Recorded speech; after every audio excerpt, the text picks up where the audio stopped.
I personally believe, I said this the last time I was with you, I am not certain that LeBron will ever return to the Los Angeles Lakers and wear their jersey. I still hold to that. He is not making the trip with them on this 5-game upcoming road trip, and I think they are working behind the scenes to get him out. I really and truly believe that. I'll go down in flames if I'm wrong.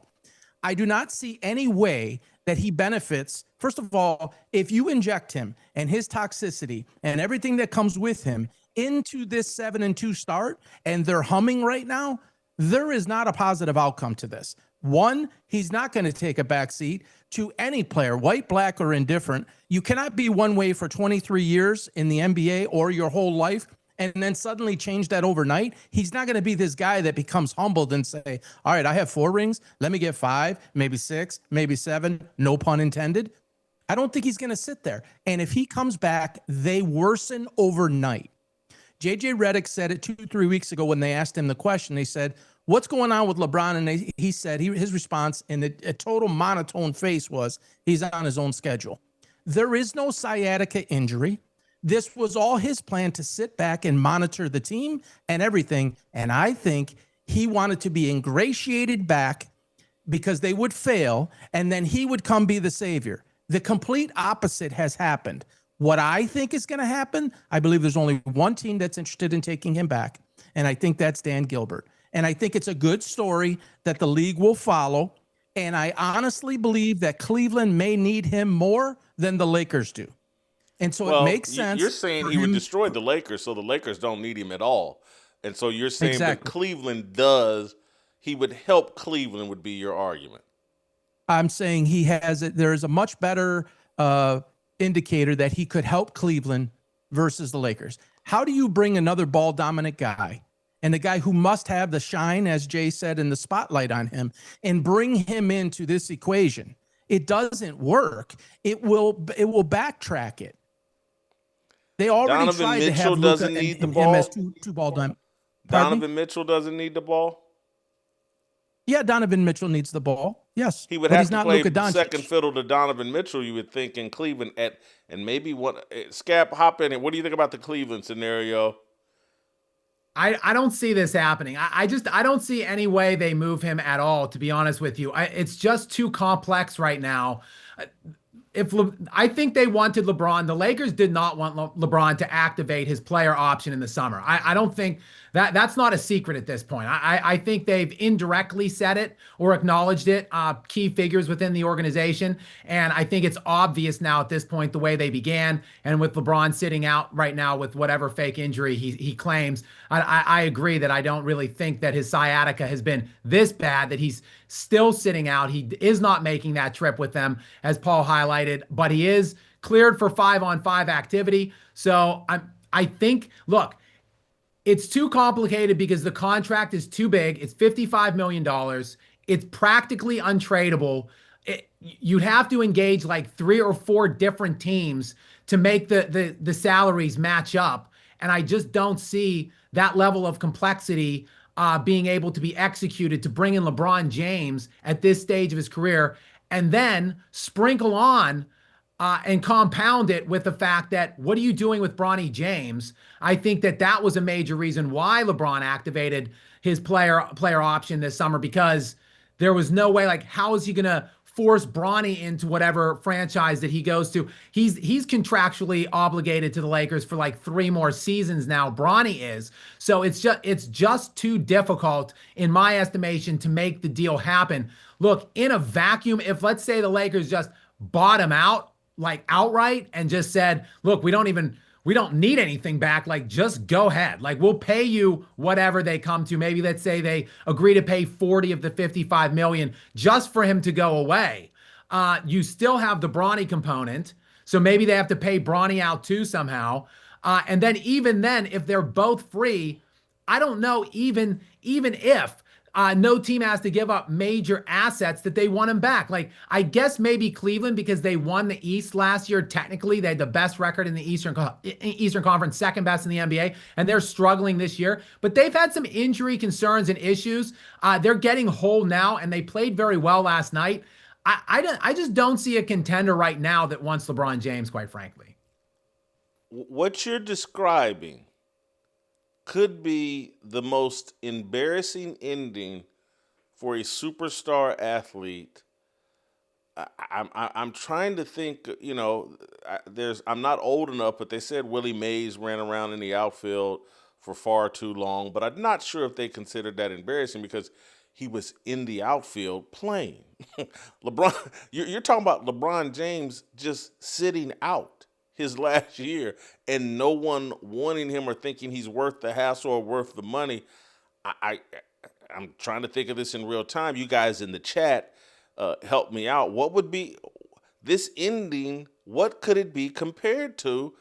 And it seems like Nike or somebody would have to figure out a way. Hey, we can't have it go out this way. That the guy's just sitting in L.A. and because what you guys are describing makes me think like Luka Doncic doesn't want LeBron back. Absolutely not. That could be part of the problem as well. They've all but said it, Jason. Where does an insecure person run for a hug? And the only place or people or persons is where his family and friends are, and in Cleveland, where he's been twice. That is a place, and I believe the only place. It's not the Knicks. That's a place where he would feel comfortable on the surface and somebody that might embrace him. I don't think this comes down to money. I don't think the Lakers want anything in return. I think they want it to go away. Personally, without him or with him, they're not winning the title this year, in my opinion. They have a much greater chance, though, to compete and be legitimate and take the next steps in growth and build. He's a distraction. If you put him in, they're less effective. If either way, they don't win. If he wants a chance to win, that would mean that he needs to sit back and take the 18, 20 minutes, as you said, and be a here and there type of player, which would be very embarrassing. And I don't think he can handle that. So go to Cleveland. They will inject him because he's the Cleveland guy and he brought them the championship. He doesn't need the money. I don't think he wants the money. He's going to take what he can get. But Mark Walter is a very smart man, and Mark Walter understands the risk by keeping him around, whether he sits on the bench and makes a fool of himself like he is now, or he comes back. He's talking about the new owner. I think of the there's Lakers. only one way out of this. Hold for 1 second, Scap. I just want to get the audience. Mark Walters just recently purchased the Lakers, and so he's talking about the owner there who's loaded with money and could cut a check for LeBron into $40 million and not care. Anyway, now, Scap, hop in. I think there's only one way out of this. And let me tell you guys a quick story. When the Redeem team was being put together, remember, back after the U.S. Team USA's humiliating romp through international play, which netted them 2 bronze medals in back-to-back international tournaments. And they decided, we need to go out and get Kobe Bryant. And Mike Krzyzewski was helming that team at the time.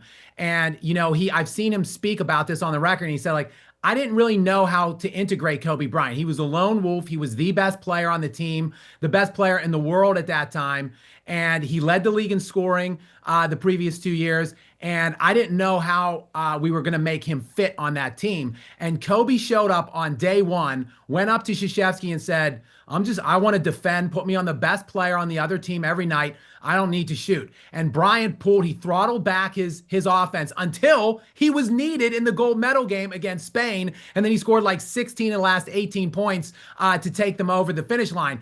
That is the only way for LeBron to save face here, is to just go to JJ Redick and say, put me in, coach. Like, I can still defend. I'll take the best guy on the other team. Like, look, if someone's out that night and you need more of my offense, if I might have it going one night, we can lean on me somewhat. Other than that, I'll just hit the fast breaks. I'll just be slashing to the basket. I'll do whatever I can do to help this team win. That's the only way he can save face. Like, there's no other pathway at this point this season that makes sense. He either sits out pouting for half the year in LA and then sabotages them when he gets on the court, or he goes to some team that's really not a contender just to jack up shots and get fat in the box score this season. Like, really just a little dose of humility and taking a step back is the answer. But I just don't think, I am so utterly confident from watching this guy for over 2 decades now, I just doubt his ability to do it. Jay, can I just ask you a question, Jay? Why do you believe he's staying back on this 5-game trip? Because I don't buy that he's going to get the physical training attention. He could get that on the road. Well, I think there's a chance, given his current mindset, that Luka Doncic is like, don't. This is oil and water, and LeBron's not feeling where we're going, and Luka's like, man, I done lost 30, 35 pounds. I'm all in. We're saddled with LeBron's kid. Just like everybody involved, including J.J. Redick, who got the job through LeBron, but people will change up on you once they get the job. But I'm not even bad-mouthing J.J. Redick.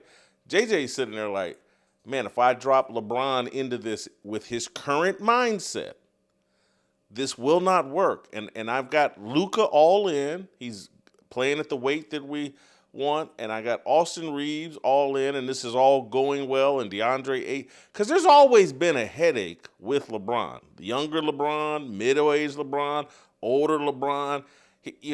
His passive-aggressive, motivational tactics and whatever, because he thinks he's a genius and, he's not a genius. I'll just leave it at that. If you enjoyed that video, be sure to hit the like button and subscribe so you never miss a moment of Fearless.